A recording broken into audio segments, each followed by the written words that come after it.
Hechos 13, versículo 13, dice: Pablo y sus compañeros zarparon de Pafos y llegaron a Pergue de Panfilia.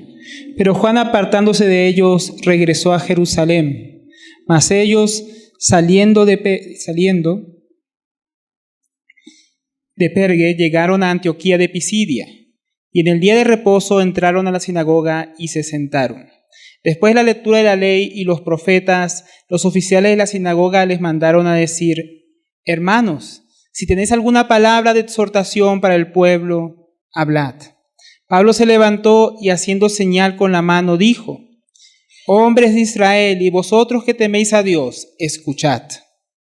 El Dios de este pueblo, de Israel, escogió a nuestros padres y engrandeció al pueblo durante su estancia en la tierra de Egipto, y con brazo levantado los sacó de ella, y por un periodo como de 40 años los soportó en el desierto. Después de destruir 7 naciones en la tierra de Canaán, repartió sus tierras en herencia. Todo esto duró como 450 años. Y después de esto les dio jueces hasta el profeta Samuel. Entonces ellos pidieron un rey, y Dios les dio a Saúl, hijo de Cis, varón de la tribu de Benjamín, durante 40 años. Después de quitarlo, les levantó por rey a David, del cual Dios también testificó y dijo: He hallado David, hijo de Isaí, un hombre conforme a mi corazón, que hará toda mi voluntad. Porque David, después de haber servido el propósito de Dios en su propia generación, durmió y fue sepultado con sus padres y vio corrupción. Eso es versículo 36. Vamos a leer hasta ahí. Vamos a dar gracias al Señor, mis hermanos, una vez más. Damos gracias, Señor, por tu palabra nuevamente esta noche. Gracias porque tú eres el que nos habla, Señor, por ella. Te pedimos tú nos ayudes, como oraban nuestros hermanos, tú saques todo impedimento en nuestras vidas, también toda distracción, todo aquello que nuestro corazón, Señor, nos desvíe de tu palabra, nos desvíe de tu propósito, de lo que tú nos quieres hablar esta noche. Te pedimos tú ayudes al que habla, ayudes a los que escuchan, nos ayudes para que tu palabra nos transforme, Señor. Ayúdanos, háblanos por medio de tu palabra. Enséñanos, transfórmanos por medio de ella. Que tu Espíritu Santo obre en nuestros corazones hoy, Señor, y siempre. Te lo rogamos en el nombre de nuestro Señor Jesucristo. Amén. Bien, mis hermanos, entonces, como veíamos la vez pasada, mi hermano, estamos en el capítulo 13 de Hechos y veíamos pues que aquí está Pablo y Bernabé en el primer viaje misionero de estos hermanos que estaban sirviendo en Antioquía. Y vimos como Pablo y Bernabé fueron enviados por la iglesia, por el Espíritu Santo, a la obra para la cual habían sido apartados por Dios. Vimos que Juan Marcos les acompañaba. Y vimos que en el principio ellos llegaron a Chipre.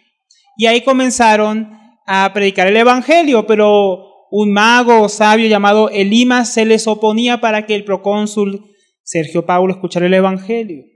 Pero Dios manifestó su poder por medio del apóstol Pablo y vimos cómo Elimas quedó ciego por un tiempo y el procónsul, admirado, no del milagro, sino de la doctrina, de la predicación del evangelio, creyó, ¿no? Eso es lo que estuvimos viendo la vez pasada, cómo ese evangelio empezó a avanzar a pesar de esas primeras oposiciones. Hoy, mis hermanos, pues vamos a ver un poco del discurso del apóstol Pablo en la sinagoga de Antioquía de Pisidia, pero como es un discurso bien largo, como vimos, solamente vamos a ver la mitad y el versículo 36. Entonces, para que tengamos en cuenta, es un contexto bastante largo, por eso decimos mejor partirlo en dos para poder aprovechar todo el texto y no correr o no extendernos demasiado. Entonces, lo que vamos a ver hoy, mis hermanos, podríamos decir que es el tema, podría ser el conocimiento y servicio de Dios o sirviendo a Dios en sus propósitos. Vamos a ver un poco del carácter y la obra de Dios a través de este discurso del apóstol Pablo y aprenderemos cómo servir a los propósitos de Dios en nuestra generación. Entonces vamos a comenzar con el contexto, ahí nuevamente en el versículo 13. Pablo y sus compañeros zarparon de Pafos y llegaron a Pergue de Panfilia. Esto era una región, ¿no? Podemos decir una provincia romana que quedaba bien cerca de Chipre, junto al mar Mediterráneo. Y una de estas ciudades principales, seguramente llegaron al puerto de Atalía y de ahí se fueron para Pergue.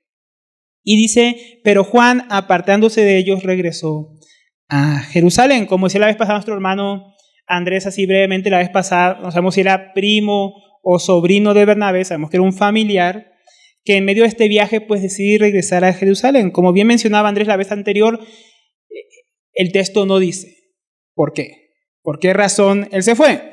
Podría ser entre muchas razones, tal vez sintió celo de que fuera Pablo quien resaltara y no su pariente Bernabé.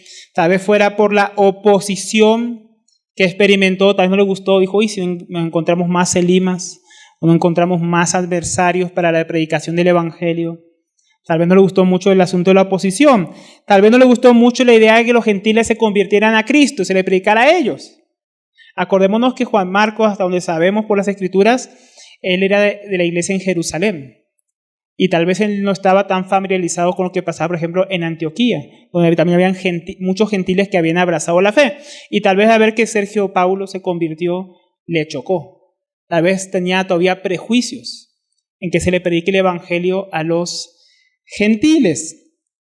Y cualquiera de estas opciones, o muchas que podemos imaginar, hipótesis, pueden resumirse en un solo asunto, que varios hermanos pensamos, que el principal asunto realmente era que Juan Marcos no estaba preparado para este viaje. Acordémonos que Dios habló, apártenme a Pablo y a Bernabé para la obra que los he llamado. Nunca mencionó a Juan Marcos, ¿no? Ellos quisieron que Juan Marcos le acompañara como ayudante, muy seguramente por causa de Bernabé, pero no estaba incluido en el llamado de Dios. No había hecho ninguna referencia a él, aunque en el futuro Pablo diría que era útil para el ministerio. En ese momento muy seguramente Juan Marcos no estaba listo para este viaje. Sin experiencia en el ministerio, sin preparación para una misión de este tipo y un llamado claro de Dios hasta ese entonces. O si lo tenía, lo cual la Biblia no nos cuenta, no estaba listo. Ya hemos hablado varias veces a lo largo de este estudio que necesitamos estar preparados para el servicio de Dios, mis hermanos, ¿no? Si no pueden pasar cosas como esta, podemos desalentarnos con el tiempo o a la primera dificultad. Cuando no hay un llamado, uno se da cuenta que la gente que experimenta dificultades en el ministerio, rápido usted lo ve desaparecer. ¿Por qué? Porque no tiene un llamado, tiene una convicción. Estaba ahí tal vez porque lo pusieron, tal vez porque le dijeron, tal vez porque dijo, acompáñenme, como el caso de Juan Marcos. No fue como el caso, por ejemplo, de más adelante que vamos a ver de Timoteo, donde Pablo llega a la región de Derbe y Listra y encuentra que Timoteo ya estaba sirviendo entre las iglesias, ¿no? Era ya un joven preparado. No era un joven que, Juan Marcos, aquí no vemos que haya hecho nada todavía, que tuviera algún mérito para estar en este viaje. Y en contraste vemos cómo se comportan los veteranos, ahí versículo 14. Mas ellos, saliendo de Perge, llegaron a Antioquía de Pisidia, ¿no? Vemos que estos veteranos, hombres de experiencia, hombres maduros, hombres con un llamado claro, probado, con experiencia en el ministerio, vieron que Juan Marcos se regresó para Jerusalén y ellos seguimos porque Dios nos ha llamado. Si algunos no van a permanecer, no van a seguir, pero nosotros seguimos porque el Espíritu Santo dijo, apárteme a Pablo y a Bernabé para la obra que yo los he llamado. Entonces vemos aquí un contraste en la madurez de estos hombres. Ellos continuaron. En el ministerio, mis hermanos, muchos se echarán atrás, pero los que tienen un llamado claro van a perseverar. Y en el ministerio, mis hermanos, sufriremos decepciones, decepcionaremos a otros, y por ello es muy importante recordar la obra del Señor. Es su obra. Y si continuamos en la obra es por causa del Señor que nos ha llamado, mis hermanos. Pero dice que llegaron a Antioquía de Pisidia. Entonces es importante, aquí estamos viendo al principio el contexto, ¿no? Antioquía de Pisidia. En un día de reposo y entraron a la sinagoga y se sentaron. Hay que explicar un poco de este trasfondo de Antioquía. Antioquía de Pisidia es otra de las ciudades llamadas Antioquía. La vez pasada hablamos de Antioquía de Siria. Esta es Antioquía de Pisidia, aunque no quedaba exactamente en Pisidia. En los textos más antiguos dice Antioquía hacia Pisidia, porque quedaba hacia esta región. Realmente era en el interior de Asia Menor, no tan cerca de Perge de Panfilia, donde habían llegado al principio, y para no fue una idea, era un viaje de muchos kilómetros al interior de Asia Menor. O sea, era bien lejos de Perge y de la región aún de Panfilia. La región realmente donde estaban era Galacia, la parte sur de Galacia, que ya mencionamos bastante, si ustedes se acuerdan, en la epístola de los Gálatas, un poco de lo que es Galacia y Galacia del sur. Para llegar a este lugar tuvieron que escalar montañas, pasar peligros tanto naturales como de ladrones nativos que por ahí les gustaban robar a las personas. Y uno se podría preguntar, bueno, ¿por qué el apóstol Pablo y Bernabé llegan a Perge, llegan a la costa, llegan a una región llamada Panfilia y en vez de tenerse allá a predicar el evangelio, era una zona que podían haber predicado el evangelio, una zona costera, que seguramente allá en Atalía y por Perge y por los alrededores habían, al haber puertos, habían ciudades prósperas, ciudades donde seguramente había mucha gente a la cual predicarle. Entonces, ¿por qué ellos irían tan adentro, atravesando montañas, subiendo 1200 metros de altura y esquivando ladrones? ¿Por qué ellos harían esto? Pudiendo predicar el evangelio tan fácil allá abajo. Y muy posible, según muchos eruditos, la respuesta se encuentra en Gálatas 4:13, que Pablo le escribe justamente a las iglesias de Galacia del Sur, donde está incluida Iconio, Listra y muy seguramente Antioquía de Pisidia. Gálatas 4:13 dice: pero sabéis que fue por causa de una enfermedad física que os anuncié el evangelio la primera vez. Entonces Pablo había llegado enfermo a Antioquía y a las demás iglesias de Galacia del Sur cuando fue a predicarse el evangelio por primera vez.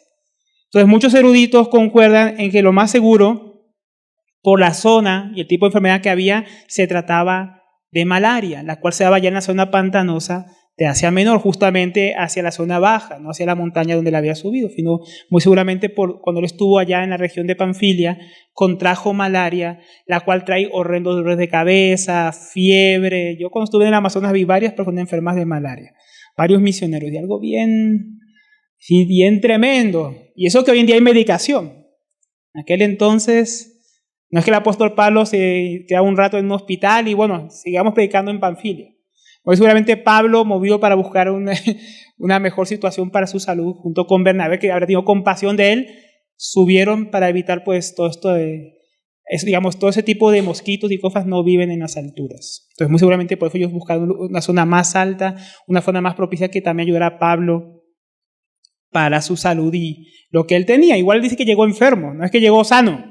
Imagínense subiendo montañas con fiebre, dolor de cabeza. Es muy posible, no lo dice la Biblia otra vez, pero lo más posible es que esta fuera la enfermedad que él había padecido. Entonces llegaron a Antioquía de Pisidia y en el día de reposo entraron a la sinagoga y se sentaron.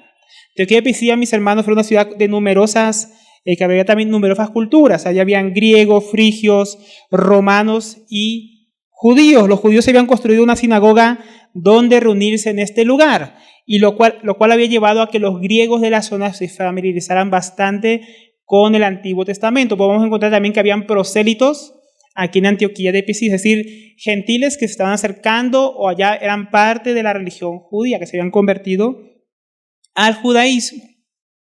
Entonces, Pablo, como mencionó nuestro hermano la vez pasada, él siempre aprovechaba cada vez que llegaba a una ciudad, si había una sinagoga, para entrar primeramente y predicar allá, porque tenía una puerta abierta para hablar el evangelio. Y así llegamos al versículo 15, que dice: llegó al servicio, o sea, un día de servicio en la sinagoga. Dice: después de la lectura de la ley y los profetas, los oficiales de la sinagoga les mandaron a decir: hermanos, si tenéis alguna palabra de exhortación para el pueblo, hablad. Posiblemente al enterarse que Pablo y Bernabé venían de la tierra prometida, ¿no?, de la tierra que ellos tanto anhelaban, quisieran escucharles. Y todavía más si se hubieran enterado o hubieran escuchado sobre las credenciales del apóstol Pablo. Había estudiado con Gamaliel, había servido al Sanedrín. Tal vez no sabían todos los detalles, ni que se había convertido, ni había llegado ahí noticias, porque vieron a Pablo y no dijeron: ay, el que se volteó y nos dejó. Entonces, al parecer no habían escuchado mucho del apóstol Pablo, ni de Bernabé, que eran cristianos y que habían servido en Antioquía.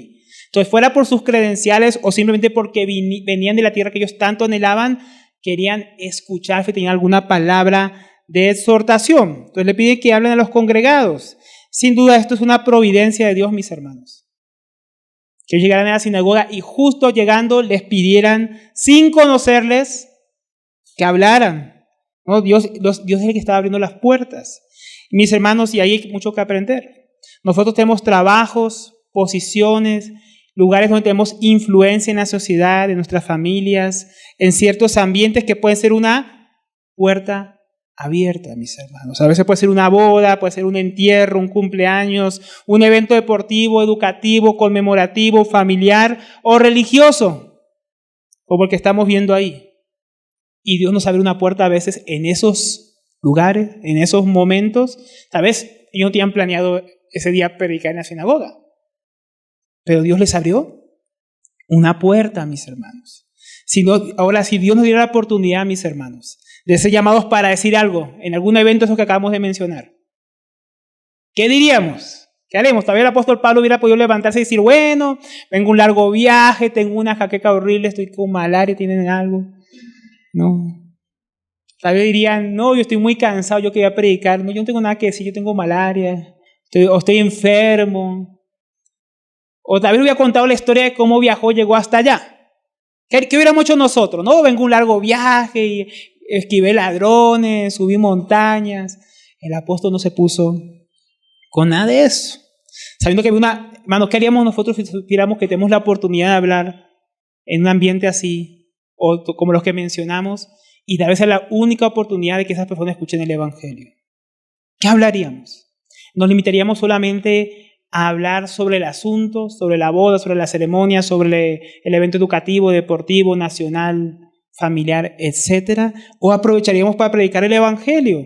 Yo cada rato en Noticias Cristianas, en varias páginas de Noticias Cristianas, leo estudiante suspendido o casi lo suspenden porque en su evento de graduación universitario de colegio, en su discurso, predicó el Evangelio. Cada rato así leo de Estados Unidos que pasa eso. Qué tremendo. Jóvenes que fueron buenos estudiantes, Dios les dio un lugar de influencia en su colegio, su universidad, a tal punto que lo pusieron a dar por todo su curso el mensaje de graduación, y ellos dan el mensaje de graduación, pero encima les predican el Evangelio. Gente entendida, ¿no? Sabían que era la última oportunidad, se graduaban y se acabó. Habían familiares que asistían, habían personas que venían y decían, esta es una oportunidad de predicar el Evangelio. Si sabemos que Dios nos abre una ventana de oportunidad para predicar el Evangelio, ¿qué haríamos? ¿Haríamos lo mismo que hizo el apóstol Pablo? ¿Qué hizo él? Se levantó, versículo 16, y haciendo señal con la mano dijo. De repente parece que estaban como diciendo, ¿quién es este? Están como hablando así entre ellos. Entonces una señal para que guarden silencio. Dijo, hombres de Israel, y vosotros que teméis a Dios, escuchad. Entonces principalmente Pablo estaba dirigiendo a los hombres de Israel, o sea, los judíos nacidos en la diáspora, en esas regiones, fuera de la tierra prometida. Se llaman los judíos de la diáspora, que habían nacido fuera de Israel. Pero también dice, y vosotros que teméis a Dios, escuchad. También está dirigiendo a los griegos que tal vez se habían convertido al judaísmo o que estaban simpatizando y queriendo llegar al judaísmo. Entonces está dirigiéndose a toda esta multitud. Y va a comenzar, mis hermanos, un discurso que comienza de manera muy interesante. Pablo va a predicar ese evangelio, pero va a comenzar hablando de las obras y el carácter de Dios por medio de relatar brevemente la historia del pueblo de Israel. Yo hablaba con Andrés antes de la enseñanza y hablábamos que este es un pasaje que nos recuerda bastante a la predicación de Esteban, pero también tiene unas diferencias. Esteban, ¿se acuerdan que nosotros lo estudiamos aquí el discurso, la mayoría? Y veíamos cómo él usaba la historia de Israel para mostrar que Israel siempre fue un pueblo rebelde, que se rebelaba contra la voluntad de Dios y por más que Dios era bueno y misericordioso, les daba esto, ellos se rebelaban. Hasta el punto que aún mataron al Señor Jesucristo y mataron a Esteban. Ahora, ese era un discurso en un momento donde el pueblo estaba rechazando ya al Señor. Pero muy seguramente Esteban dio discursos muy diferentes cuando estuvo en las sinagogas, cuando también estudiamos eso. Que él predicaba en la sinagoga de los libertos, de los que venían también de la parte de Alejandría, los que venían de la parte donde también era Tarso y el apóstol Pablo. Muy seguramente muchas veces él predicó con amor y queriendo llegar al pueblo de Dios, como hoy lo vamos a ver predicar al apóstol Pablo, porque en ese mensaje vimos que había un énfasis en mostrar la culpa y la rebeldía del pueblo de Israel. Vamos a hacer un énfasis en la obra y el carácter de Dios en esta primera parte del discurso. Hay unas similitudes y unas diferencias, versículo 17. Y aquí comenzamos viendo el poder y la bondad de Dios. Dice, el Dios de este pueblo, de Israel, escogió a nuestros padres y engrandeció el pueblo durante su estancia en la tierra de Egipto, y con brazos levantados los sacó de ella. Estos versos que vamos a leer los voy a comentar brevemente para no estar mucho tiempo en ellos, y vamos a ver qué podemos aprender. Entonces, primero, como les decía, aquí podemos ver, mis hermanos, la benevolencia de Dios y el poder de Dios. ¿Por qué? Porque si nos ponemos en contexto, Dios hizo una obra tremenda. Lo que acaba aquí de resumir el apóstol Pablo fue una obra bien larga, que son varios capítulos en Génesis. Acordemos que Jacob bajó con sus hijos después que José fue vendido por los hermanos, ¿no? Toda la providencia de Dios para salvar el pueblo de la hambruna. Entonces, Jacob con toda su descendencia baja, como 70 personas, descendieron a morar en la tierra de Gosén en Egipto. Y cuando José murió y se levantó otro faraón que no conocía a él ni toda la historia, dice que los esclavizaron, los suprimieron con muchos trabajos. Y aún procuraron exterminar a los niños con las parteras, ¿no? Sino que sus hijos ahoguen sus hijos en el Nilo. Vimos esa historia. Y sin embargo, mis hermanos, con toda la opresión y las maquinaciones de Faraón, y podríamos decir, y del diablo, para acabar con el pueblo de Dios, para querer destruir el plan de Dios, Dios multiplicó su pueblo, ¿no? Dios los bendijo. A este pueblo, el Dios de este pueblo de Israel escogió a nuestros padres. Dios los escogió. Dios llamó a Abraham, Isaac y Jacob. Dios los hizo defender a Egipto. Y Dios, a pesar de toda la persecución, de toda la opresión, de toda la esclavitud, el pueblo no disminuía. El pueblo aumentaba y más se multiplicaba. Dice que mientras más Faraón los oprimía, más los multiplicaba, porque Dios había hecho una promesa. Los voy a hacer como la arena del mar, como las estrellas del cielo. Entonces, por más que el diablo, por más que Faraón quiso destruir al pueblo, Dios lo sacó de ella con brazo levantado. Dios es poderoso. Y mis hermanos, solo Dios, que es poderoso, podía hacer esto. Mandarte al lugar más adverso y sacarte más fuerte. Mandarte al lugar más difícil y sacarte más multiplicado. Y eso es lo que hizo Dios con el pueblo. En medio de la esclavitud, en medio de la persecución, el pueblo se multiplicó y Dios intervino, le levantó a Moisés para que lo sacara de ahí. Mandó sus juicios, sus plagas contra el pueblo de Egipto y contra sus ídolos, y lo sacó con mano poderosa. Y como lo hizo con ellos, todavía puede seguir haciéndolo con nosotros. En medio de la persecución, de la opresión, de la dificultad, Dios puede obrar en nosotros, como lo hizo con su pueblo. Es algo bueno que podemos ver, esa bondad de Dios. Dios escogió y con su bondad y con su poder pudo mucho más en las circunstancias difíciles. A veces pensamos que las circunstancias difíciles, mis hermanos, nos van a acabar, nos van a aniquilar. Y nosotros vemos que Dios es poderoso para que las circunstancias difíciles sacarnos fortalecidos en Él, para cumplir sus propósitos. ¿Qué más vemos? La paciencia de Dios, versículo 18. Como lo decía, aquí vamos a estar viendo varias cosas del carácter y el poder y la obra de Dios. Versículo 18. Y por un periodo como de 40 años los soportó en el desierto. Aquí resume el apóstol Pablo. Los 40 años en el desierto los soportó. Dios soportó después de que porque hizo una liberación tan grande por medio de Moisés, después los juicios que él hizo, como decíamos, después de dividir el mar en dos, Mar Rojo para que pasaran en seco, después de tanta bendición, el pueblo no tardó en murmurar contra Moisés, contra Aarón, pero como no era realmente contra ellos, realmente era contra Dios, que estaban murmurando. Pronto se quejaban de que no tenían carne, de que la cebolla, los puerros que había en Egipto, ay, ojalá volviéramos, diéramos la vuelta. No, de la falta de agua, como dice el Salmo 78, versículo 18, y en sus corazones tentaron a Dios pidiendo comida a su gusto. Hablaron contra Dios y dijeron, ¿podrá Dios prepararnos mesa en el desierto? ¿No? Qué tremendo. Pues dice, y Dios lo soportó. Imagina un pueblo así, todo el día tentándote, todo el día provocándote, tú eres bueno, les tienes la mano, y Dios lo soportó. Pronto, cuando Dios aún se reveló en el Sinaí, ellos podían ver que ahí estaba la presencia de Dios, fuego, truenos, la voz de Dios la escucharon, ¿no? Y tan pronto como Moisés subió y tardó en bajar, becerro de oro.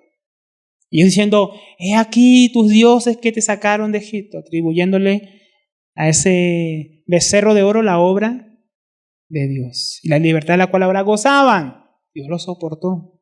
Cuando Dios los quiso introducir a la tierra de la promesa, se negaron a oír y entrar, escuchando el testimonio de los 10 espías que tenían un testimonio contrario, que allá hay gigantes, es que allá no van a poder, es que allá nos van a destruir, ellos somos como langostas para ellos, ¿no? Desoyendo lo que Josué y Caleb hablaban bien de la tierra.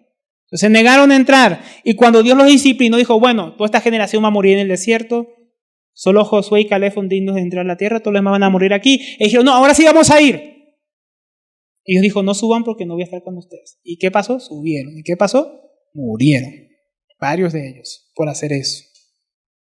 ¿Y qué hicieron después? ¿Qué hicieron los siguientes 40 años? Siguieron murmurando, fornicaron, se rebelaban, deseaban volver a Egipto una y otra vez, dudaron en su corazón, fueron incrédulos, despreciaron el maná, decían, ¿esto qué es? ¿No? El pan que les dio el Señor. Y Dios les dio una y otra vez lo que necesitaban y ellos una y otra vez lo tentaron. Por eso dice, por un periodo de 40 años Dios lo soportó en el desierto. ¿Eso qué nos muestra, mi hermano? Dios es paciente con nosotros, lento para la ira, rico en misericordia. Hermanos, como pueblo de Dios y cada uno, cuán rebeldes somos, ¿no? ¿Cuántas veces hemos pecado contra Dios? Y aún pecaremos tristemente. Y Dios tiene paciencia con nosotros. Dios nos soporta nuestras niñerías, Dios nos soporta nuestra carnalidad, ¿no? Pero sin Dios, mis hermanos, no podemos nosotros jugar con la gracia de Dios. Él nos perdona en su Hijo Jesucristo cuando pecamos y nos arrepentimos de verdad. Su carácter compasivo y paciente, mis hermanos, lo llevó a dar aún a su propio Hijo por nosotros. ¿Cuánto tiempo Dios toleró a la humanidad? Hasta que en el momento justo Él mandó a Jesucristo. ¿Verdad que no lo mandó al principio? Miles de años. Cientos de generaciones pecando contra Dios, y Dios podía haber reído la tierra, acabado con todos, y Dios tuvo paciencia. Con su paciencia Él mandó que se nos predicara el evangelio, y con paciencia Él esperó que cada uno de nosotros creyéramos para salvarnos, que pusiéramos nuestra fe en Él. Mis hermanos, si Dios fuera como nosotros, hace tiempo hubiéramos sido destruidos, porque nosotros sí no somos pacientes como Dios, ¿no? Gracias a Dios porque Él es paciente contigo y conmigo, mis hermanos. Gracias a Dios. Ahora Dios también es fiel, versículo 19. Después de destruir 7 naciones en la tierra de Canaán, repartió sus tierras en herencia. Todo esto duró como 450 años. Dios es paciente y Dios es fiel. Destruyó, dice, 7 naciones para que las tribus de Israel tomaran su lugar, ciudades con sus casas que ellos no construyeron, cisternas y pozos que ellos no cavaron, plantíos, árboles frutales, viñas que ellos no sembraron, una tierra buena en gran manera, tierra fértil, tierra de leche y miel. Para ello Dios, mis hermanos, dice que aquí destruyó 7 naciones, y no porque Israel fuera la mejor nación, la última que quedaba, la última Coca-Cola que había ahí para tomarse, no. Como Dios mismo dijo en Génesis 15:16 a Abraham, hablándole porque todavía no le iba a entregar la tierra, le dijo, y en la 4ª generación, no que iban a bajar a Egipto, que los iba a sacar, en la 4ª generación ellos regresarán acá, porque hasta entonces no habrá llegado a su colmo la iniquidad de los amorreos, o sea, la gente que vivía en Canaán. Entonces no era porque Israel era muy bueno, eran porque los cananeos eran muy malos, que Dios los destruyó. Porque fíjate que no dice que Israel los destruyó. No, esos judíos imperialistas, sionistas, tomaron Israel y destruyeron 7 naciones para poner ahí su imperio judío. ¿Qué dice? Dice que Dios lo destruyó, mis hermanos, y les dio a ellos la tierra por heredad. ¿Pero por qué? Porque ellos eran malos, por la maldad de ellos. Dios fue fiel y justo en castigarlos y echarlos de la tierra. Fuera por espada, fuera por fieras, fuera porque fueran llevados cautivos a otros lugares, Dios echó a estos pueblos de allí por su maldad, para dar la tierra a Israel como Dios había prometido. Dios fue fiel en cumplir su promesa. Dios es fiel, mis hermanos. Miren lo que dice Isaías 43, versículo 3. Cómo Dios ve a su pueblo.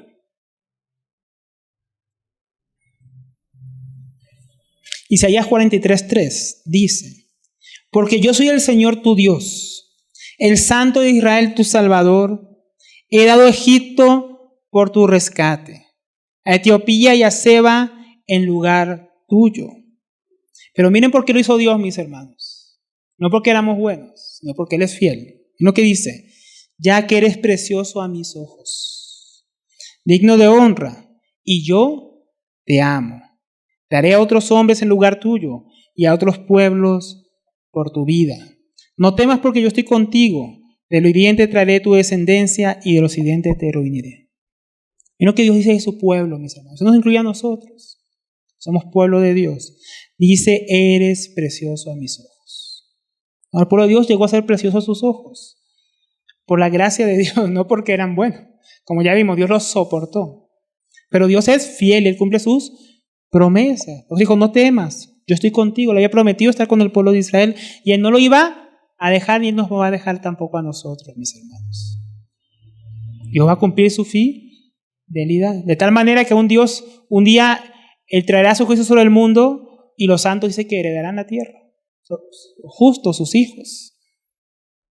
Porque somos preciosos en Jesucristo ante sus ojos. Por medio de Él y en Él. Entonces Dios es fiel, mis hermanos. Pero también, mis hermanos, después nos recuerda que también Dios es misericordioso. Versículo 20. Ponemos Hechos 13:20. Entonces Dios en su fidelidad les dio en herencia la tierra que había prometido a sus padres. Y después de esto les dio jueces hasta el profeta Samuel. Los jueces eran hombres y mujeres que Dios levantó para guiar a Israel y para que vuelvan a Dios y enfrentar a sus enemigos. Eran como caudillos o líderes, principalmente militares. En ocasiones eran regionales y en otras nacionales. A veces que nosotros vemos la vida de un juez, pensamos que él era el juez de todo Israel. Y a veces era el juez solamente de una tribu que tenía cierto problema o dificultad. O en el norte o en el sur, donde había una invasión. A veces nosotros no caemos en esa perspectiva que Israel en ese tiempo estaba dividido por tribus. No era un reino unificado. Entonces eran los jueces. En ocasiones no eran buenos jueces. Al final eran gente terrible, ¿no? Gedeón puso un ídolo. Sansón, ¿cómo terminó? ¿Verdad? Entonces no eran siempre gente muy fiel a Dios. Entonces Dios los levantaba porque en aquella época el pueblo, aunque Dios era fiel, como vimos, el pueblo era infiel. No, seguían sus ídolos. Habían dejado el camino recto de Dios y su palabra, por lo cual Dios los entregaba en manos de sus enemigos. ¿Por qué? Bueno, porque lo que vimos antes, porque Dios es fiel. 2 Timoteo 2:12 dice: si perseveramos, también reinaremos con Él. Si le negamos, ¿qué diría usted? Dios es fiel. Miren lo que dice el apóstol: Él también nos negará. ¿Cómo así? Pero si Dios es fiel, ¿cómo así? Si yo peco y que Dios todo, ¿cómo así? Dios igual me tiene que recibir como sea. Me dice: nos negará si le negamos. Si somos infieles, Él permanece fiel, pues no puede negarse a sí mismo. ¿Qué significa eso, mis hermanos? Que Dios es fiel. Porque Él fue fiel. Él dijo: si ustedes me dejan, yo los voy a dejar. O sea, Dios cumplió su palabra. Entonces, si lo negáramos, Él lo negará. Jesús dijo: si me negaren delante de los hombres, yo lo negaré delante de mis padres también y los santos ángeles. Él es fiel para cumplir también su disciplina, sus advertencias con nosotros. Entonces fue fiel. Israel incumplió el pacto. Dios permitía que se levantaran pueblos y los oprimieran. Y ellos clamaban a Dios. Por eso es que ahí vemos la misericordia de Dios. Nehemías 9:27 nos relata un poco cómo fue esta época de los jueces. Nehemías capítulo 9, versículo 27, desde la mitad, dice: pero en el tiempo de su tribulación clamaron a ti, y tú desde los cielos los oíste, y según tu gran misericordia les enviaste libertadores, esos son los jueces, para que los salvasen de manos de sus enemigos. Pero una vez que tenían paz, volvían a hacer lo malo delante de ti. Dios los soportaba. Por lo cual los abandonaste en manos de sus enemigos, que los dominaron. Pero volvían y clamaban otra vez a ti. Y tú desde los cielos los oías. Y según tus misericordias, muchas veces los libraste. Hermanos míos, Dios es misericordioso. Dios nos vio en nuestra miseria, mis hermanos, en nuestra rebelión. Y sin embargo, donde hay un corazón constrito y humillado, que reconoce su pecado y acude a Él, hay perdón y hay salvación. ¿No? El pueblo de Israel clamaba a Dios después de haber pecado y Dios los libraba. ¿Y qué hacía? Se volvían a olvidar de Dios, volvían a ser oprimidos y volvían a clamar y Dios los volvía a escuchar. Y nosotros vemos que en todo el libro de Jueces no hubo una sola vez que Dios dijera, bueno, ya no los voy a escuchar nunca más, ya no les levanto ningún juez, ningún libertador. ¿Qué nos muestra eso? Misericordia, mis hermanos, de Dios. También para el creyente, 1 Juan 1:9, si confesamos, no si seguimos, si confesamos nuestros pecados, Él es fiel y justo para perdonar nuestros pecados y limpiarnos de toda maldad, porque Él es misericordioso. Y nos extiende gracia, mis hermanos. Entonces, el cristiano puede venir arrepentido ante Dios y recibir perdón. Pero, mis hermanos, Dios también es justo. No, vamos a ver la justicia de Dios, versículo 20. Y después de esto, les dio jueces hasta el profeta Samuel. Samuel fue el último juez. Él no era un rey, sino un líder que Dios levantó para guiar a todo su pueblo. Él fue un líder nacional. Dice que recorría de Dan, que era el norte, viene al norte, hasta Beersheba, hasta el sur. Bajo su liderazgo, a Israel le fue muy bien, porque era un hombre fiel a Dios, de quien la Escritura dice que Dios no dejó sin cumplimiento ninguna de sus palabras. O como dice la Reina Valera, no dejó caer en tierra ninguna de sus palabras. Pero sus hijos no eran como él. Pronto se desviaron del camino recto de su padre y el pueblo le dijo, mira, tus hijos no son como tú, no queremos que ellos estén sobre nosotros, ¿no? Y le pidieron un rey para ellos. Y dijeron, queremos un rey como todas las naciones, que nos saque y nos meta, que nos lleve a la guerra. Un rey como todas las naciones. No que nos guíe en las batallas, en las guerras que tenemos con nuestros enemigos. Y esto desagradó a Samuel. Sin embargo, en 1 Samuel 8:7, se los voy a leer, el Señor dijo a Samuel, escucha la voz del pueblo en cuanto a todo lo que te digan, pues no te han desechado a ti, sino que me han desechado a mí, para que no sea rey sobre ellos, así como todas las obras que han hecho desde el día en que los saqué de Egipto hasta hoy, ¿no? Y seguían ahí, Dios seguía soportándolos, abandonándome y sirviendo a otros dioses. Así lo están haciendo contigo también. Y dijo Samuel, escúchalos, no te están desechando a ti, me están desechando a mí, como siempre lo han hecho de que salieron de Egipto. Tremendo, ¿no? Entonces, pero Dios es justo. Entonces Dios le va justo lo que están pidiendo, un rey como el de todas las naciones, y no como Dios realmente hubiera querido para ellos. Pidieron un rey, pero no lo pidieron conforme al corazón de Dios. Le dijeron, danos Samuel un rey conforme al corazón de Dios, ¿verdad que no? Sino conforme al corazón de ellos. Querían un rey como los que tenían todas las demás naciones alrededor, que los oprimiera, que les sacara sus viñas, sus hijos para la guerra, les cobrara impuestos. Ellos querían un rey como todos los demás. Un rey pagano, no conforme al corazón de Dios, sino como un hombre. Por lo cual, Dios fue justo y les dio un rey conforme al corazón de ellos. Versículo 21, ahí en Hechos 13. Dice, entonces ellos pidieron un rey, y Dios les dio a Saúl, hijo de Cis, varón de la tribu de Benjamín, y se los dio para que tengan y aprendan con justicia. 40 años en la escuela del rey Saúl, para que aprendieran cómo no es, ¿no? Están ahí en la escuela del rey Saúl para 40 años. 40 años tuvieron un rey que no los guiaba el Señor, que pensaba solo en sí mismo, en que todos le querían quitar el reino. David, que aún hizo buscar y utilizar a Samuel y a Dios mismo para mantener su reputación. ¿Se acuerdan? Samuel, no me dejes, quédate aquí, que el pueblo que va a pensar. No le importaba qué pensaba Dios, que había pecado contra Dios. A él le importaba qué pensaban sus soldados. Tenerlo contento a ellos, no. Sí, Dios dijo que no podemos llevarnos las vacas, las ovejas, que matemos a todos. Pero vio que al pueblo le gustaban las vacas, las ovejas, el oro. Y se lo dejó quedar. Tiene más miedo al pueblo que miedo a Dios. ¿No? Queremos ser digno, importante delante del pueblo. Y cuando el pueblo de Dios desecha a Dios y quiere poner sobre sí mismo hombres y mujeres conforme a su propio corazón, entonces Dios, que es justo, le da tales líderes. Pues mire Latinoamérica cómo está. Queremos uno como Maduro, parece que varios están pensando. Uno como Chávez, y Dios se los está dando. Varias naciones, usted mira Latinoamérica cómo se está volviendo, y Centroamérica, lleno de regímenes socialistas. Colombia, mire, queremos uno como Chávez, y ahí Dios se lo está dando. Dios es justo, mis hermanos. Es que las naciones están recibiendo los líderes que se merecen y que tanto tiempo han estado pidiendo.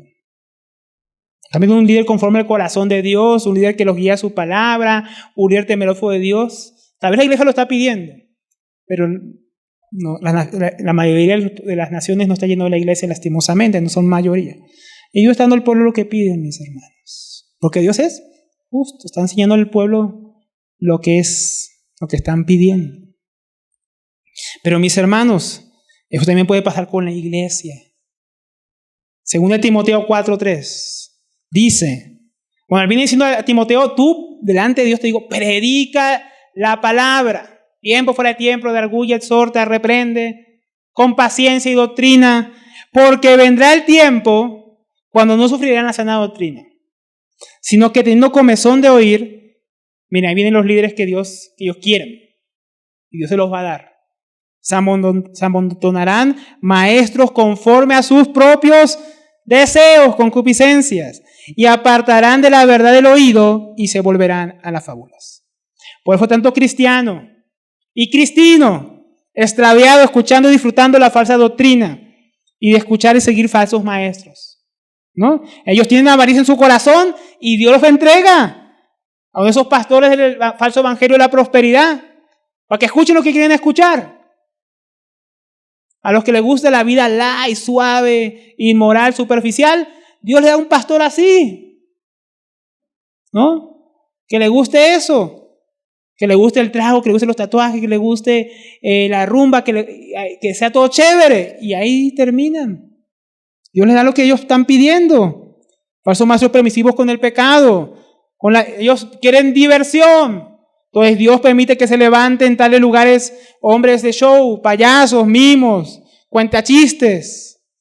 Otros aman el humanismo. Y dicen, pues vamos, que se llenen ahí de maestros psicológicos, líderes en mercadotecnia, en autoayuda, gurúes, ¿no? Esos son los líderes conforme al corazón de ese pueblo. Dios así se lo da a mis hermanos.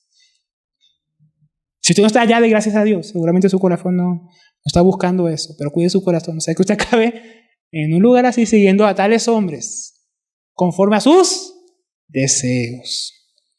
Porque desechan a Dios y abrazan el mal en su propio corazón.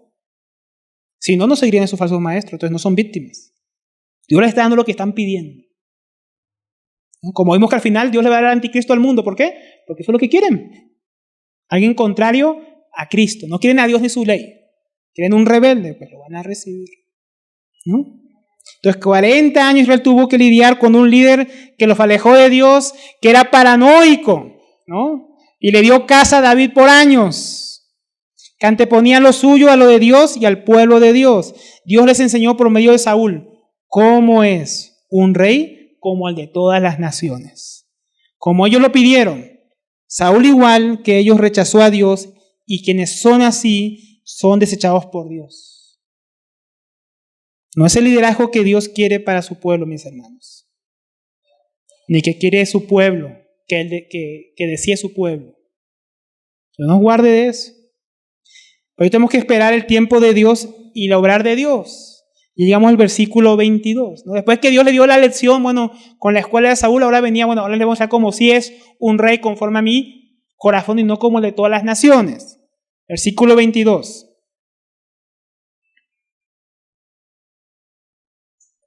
Después de quitarlo, les levantó por rey a David, el cual Dios también testificó y dijo, he hallado a David, hijo de Isaí, un hombre conforme a mi corazón, que hará toda mi voluntad. ¿Y cómo comienza el versículo? Después de quitarlo. Dios dijo, les voy a entregar en manos de Saúl por 40 años para que aprendan. Después Dios dijo, ya como que ya están aprendiendo, Dios quitó. a Saúl. Dios pone, Dios quita reyes, mis hermanos. Dios pone, Dios quita líderes. Es que el pueblo de Israel había cambiado su corazón y ya venía entendiendo, dijo, bueno, voy a levantar ya uno conforme a mi corazón. Y les levantó. ¿Quién lo puso? Dios. Dios les levantó a David. ¿Por qué? Dice, porque ha hallado David, hijo de Isaí, un hombre conforme a mi corazón, que hará mi voluntad. Entonces, mis hermanos, Dios se toma su tiempo para llegar mis hermanos, para llamar, para escoger. ¿No? Dios pasó su tiempo para llamar a Abraham en un momento de la historia. Dios se tomó su tiempo para llamar a Moisés, después de 400 años de esclavitud. Y Dios se tomó su tiempo para llamar y encontrar a alguien como David, ¿no? Dios llama a los hombres que Él ha de usar para guiar y bendecir a su pueblo.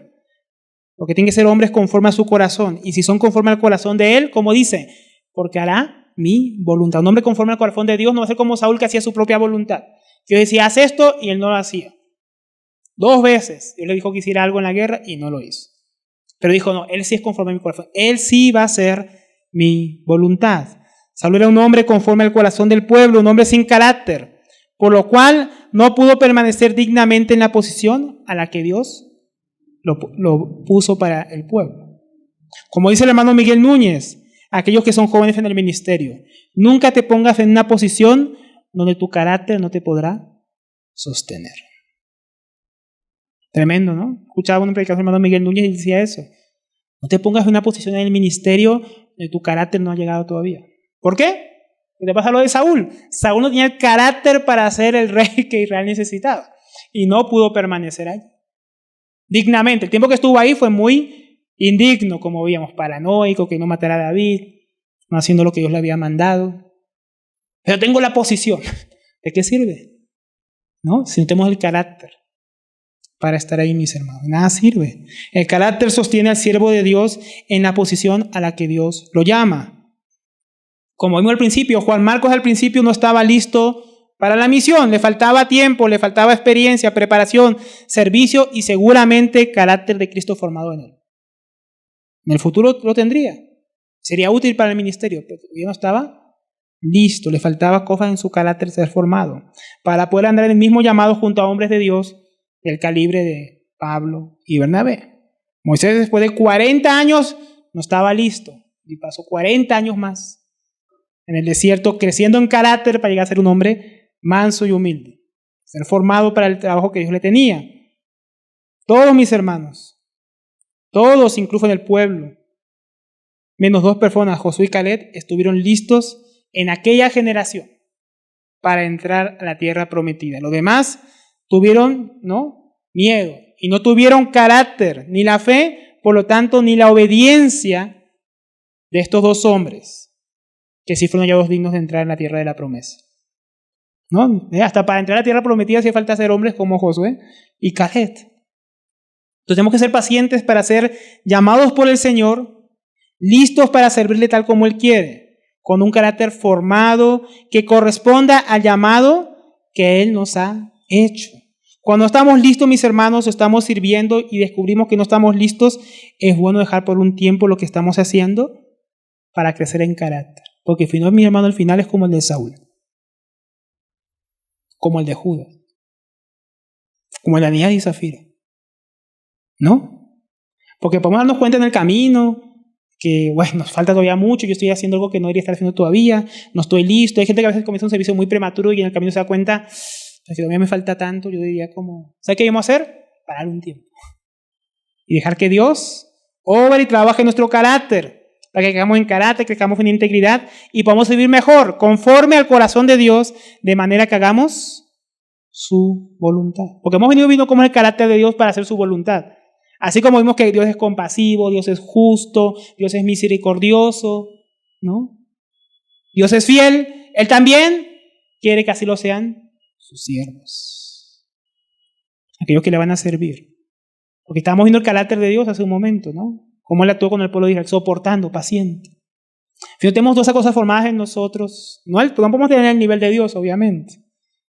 Pero esas cosas empiezan a ser formadas en nosotros, terminaremos como Saúl y no como David.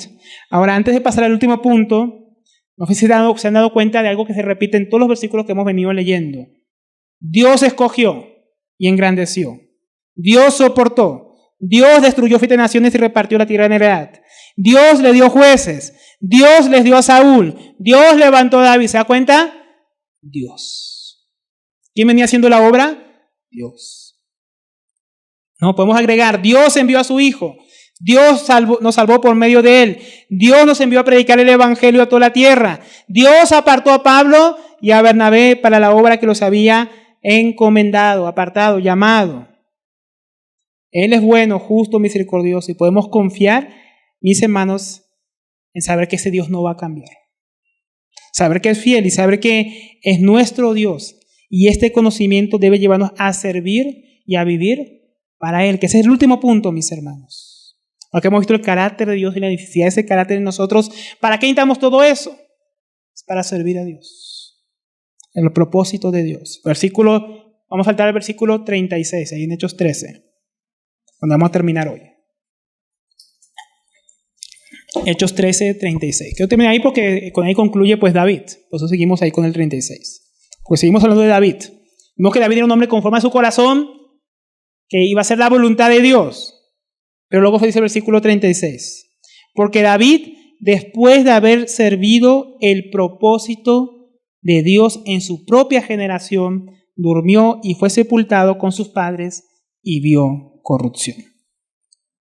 Se entiende que dice después, no dice antes, ¿verdad? David tenía un propósito que cumplir y no eran sus propósitos, como en el caso de Saúl. Dice que sirvió los propósitos de Dios. Eso es muy importante. Porque hoy en día se habla que una vida con propósito, que tu propósito, que tus planes. ¿Verdad que y David cumplió todo lo que había soñado? David el soñador alcanzó su sueño. ¿Verdad que no dice eso? Sirvió los propósitos de Dios. Eso es importantísimo. Para ello primero necesitamos un corazón conforme al corazón de Dios como el que tuvo David para hacer su voluntad. Y como dijimos, eso demora tiempo. Pero en el tiempo, mis hermanos, Dios pone al que está preparado a servirle para cumplir ¿qué? Su propósito. O sea, tenemos que estar listos, prepararnos, crecer en carácter para dedicarnos al propósito de Dios para nuestra vida.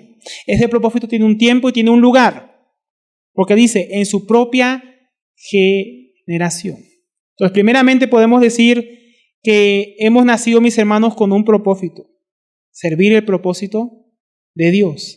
En el caso de David era ser rey sobre Israel, pero para Dios, no para él, ¿verdad? Luchar contra los enemigos de Israel, las batallas de Dios, para Dios. Guiar al pueblo de Dios, para Dios. Ser recipiente de ciertas promesas que Dios iba a hacer, que por medio de su descendencia iba a venir el Mesías. Era otro de los propósitos de él. También era servirlo como profeta, porque varios de sus salmos son proféticos que describían el ministerio y la obra del Señor Jesucristo. Él en todas estas cosas y otras que podríamos mencionar, sirvió el propósito de Dios. Y tú y yo nacimos, mis hermanos, para servir los propósitos de Dios en nuestra vida. Somos de Él, somos para Él. No nacimos, mis hermanos, por casualidad. No nacimos para la vanidad ilusoria y efímera de esta vida. Algunos gastan su vida, mis hermanos, vanamente, porque viven para sí mismos como el rey Saúl, para sus propios propósitos, para servirse a sí mismos. Hermanos, si lo que estudias no es para servir los propósitos de Dios, es vanidad, pérdida de tiempo, de nada te vale y te sirve, porque no te estás preparando para el propósito de Dios. Hermanos, si tu trabajo te da de comer y para tus necesidades, pero te aleja de servir el propósito de Dios para el cual te llamó, si no te permite congregarte, no te deja servir a tu familia, no te deja servir al Señor en lo que Él te ha llamado en tu vida, entonces tal vez vas a dejar ese trabajo, mis hermanos. Porque te está desviando de la voluntad de Dios. Si la casa, el trabajo, el carro, la vida de tus sueños te estorba para cumplir el propósito de Dios, deberías tirar esos sueños a la basura por amor de Cristo. Porque te aleja del propósito de Dios. Como dice el apóstol Pablo en Filipenses capítulo 3, versículo 7. Pero cuántas cosas eran para mí, ganancias, propósitos, sueños podrías poner ahí. Las he estimado como pérdida por amor de Cristo. Ciertamente aún estimo todas las cosas, podríamos decir sueños, mis propios propósitos y mis planes, podríamos poner ahí, como pérdida por la excelencia del conocimiento de Cristo Jesús, mi Señor, por amor del cual lo he perdido todo y lo tengo por basura para ganar a Cristo. Así es nuestra actitud para cumplir el propósito de Dios en nuestra vida. Todo lo que me deja el propósito de Dios, basura. Todo lo que me deja el propósito de Dios, pérdida. Todo lo que me deja el propósito de Dios, vano. ¿No? Y como dice el versículo 12 ahí el apóstol Pablo más adelante, ahí en Filipenses 3, no que lo haya alcanzado ya, ni que sea ya perfecto, sino que prosigo por ver si logro hacer aquello para lo cual fui también asido por Cristo Jesús. Él decía, yo sigo corriendo a ver si logro alcanzar el propósito para el cual Cristo Jesús me alcanzó. Hermano, si tú eres salvo, no es porque sí. Cristo nos alcanzó para que cumplamos su propósito en nuestra vida, para que alcancemos la meta, alcancemos aquello para lo cual Él te apartó desde antes de la fundación del mundo, para que vivamos para su gloria. Ya hemos hablado que hay muchos propósitos de Dios. Ser conformado a la imagen del Hijo de Dios es el principal, una vez que ya hemos sido salvos. Pero mientras estamos en este mundo, mis hermanos, y estamos vivos, no estamos muertos, porque hasta que, como leímos antes, Él no murió hasta que. Y tú y yo estamos vivos todavía y Dios nos ha llamado, nos ha salvado. Hay un propósito por el cual vivir, mis hermanos, para la gloria de Dios. Y cada uno de una manera particular. Cada uno tiene un llamado. No tenemos el mismo llamado todos.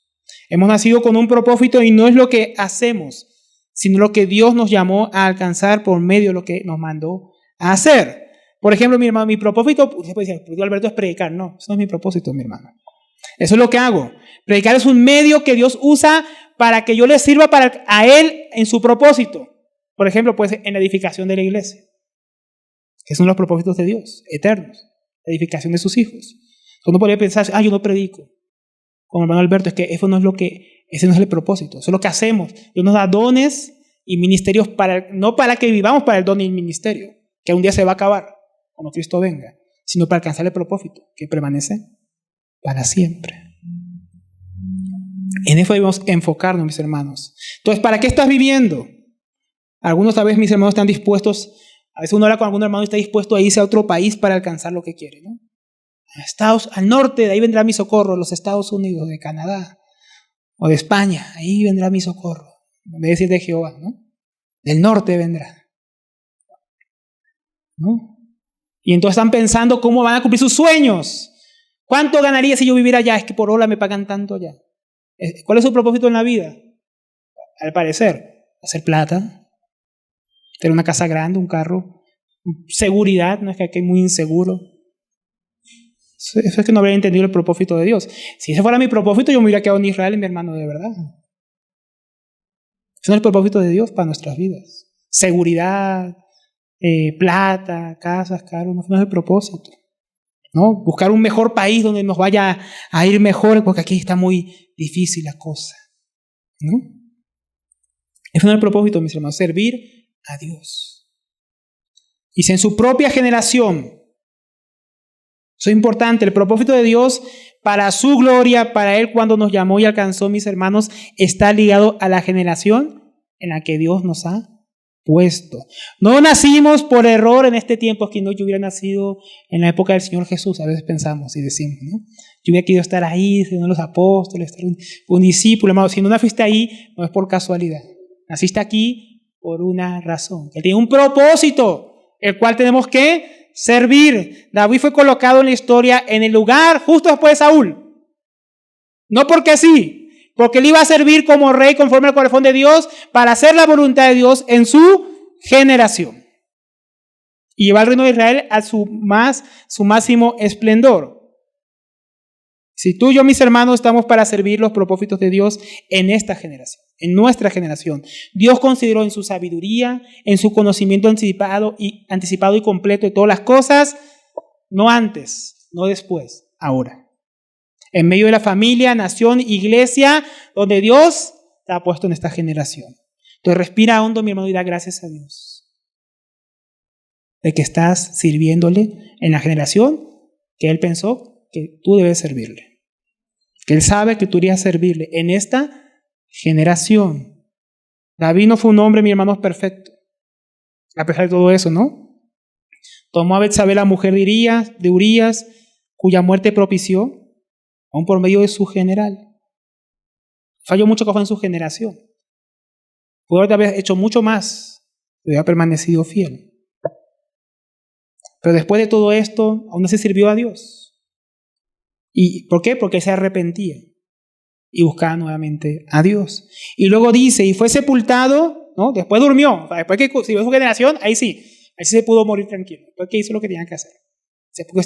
No se quiera morir todavía, hermano. Que está vivo porque tiene algo que terminar. Y fue sepultado con sus padres y vio corrupción. Entonces, después que David hubo cumplido, servido el propósito de Dios en su generación, murió.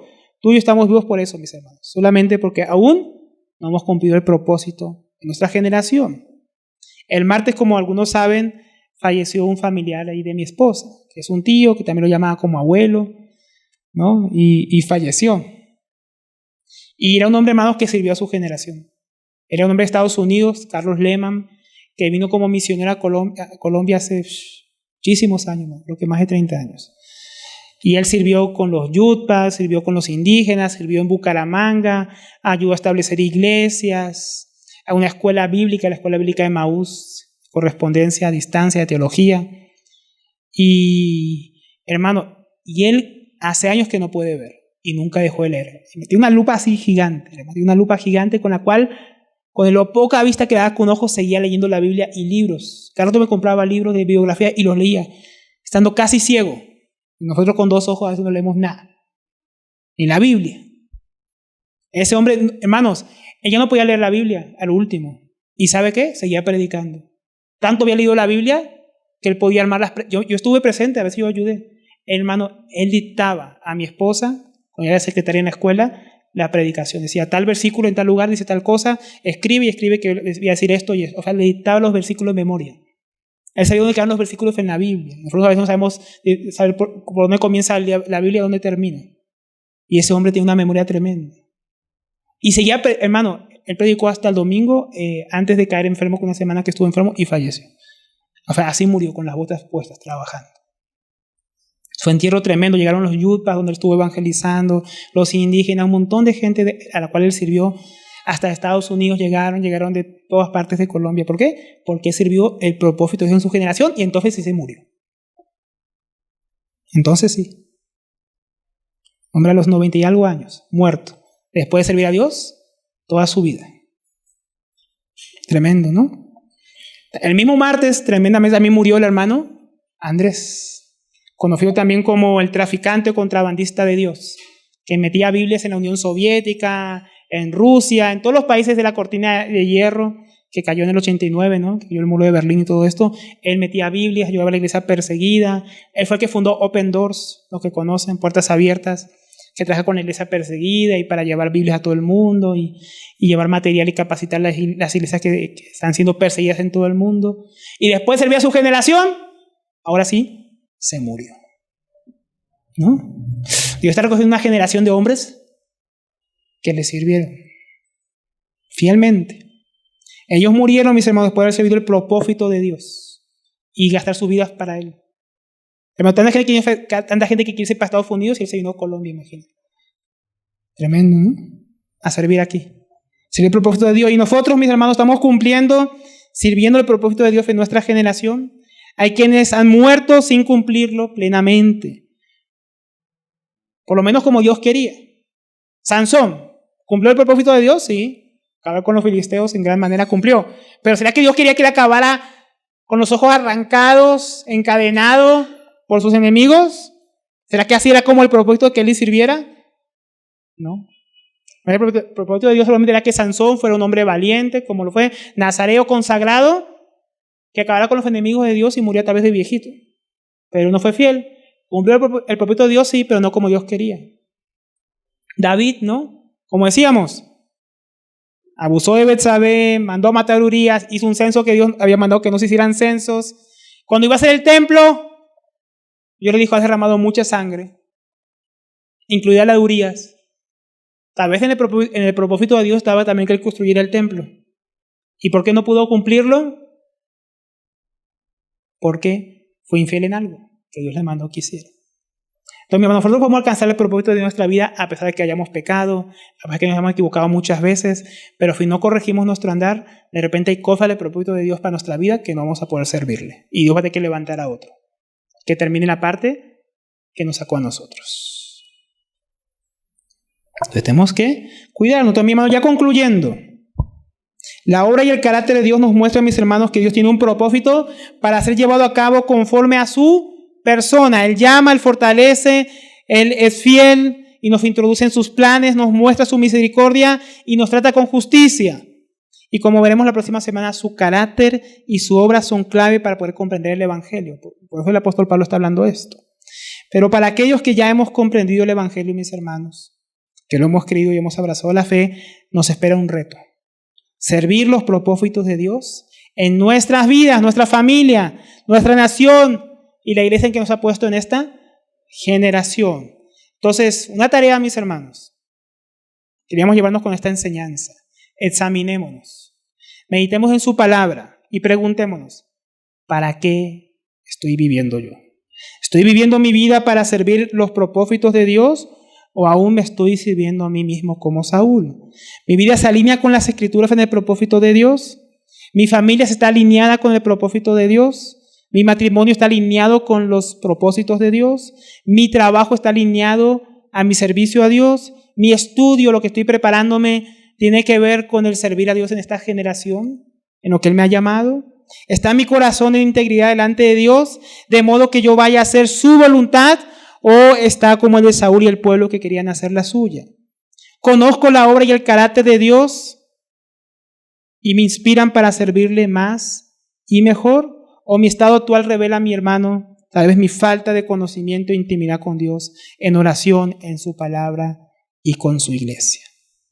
La verdad, hermanos, reflexionemos y meditemos en estas cosas. Quiera Dios que si nos hallamos faltos e imperfectos en estos asuntos, podamos corregirnos en su gracia, con su palabra, ¿no? Con su ejemplo en nuestro caminar. Que el Señor nos ayude, mis hermanos.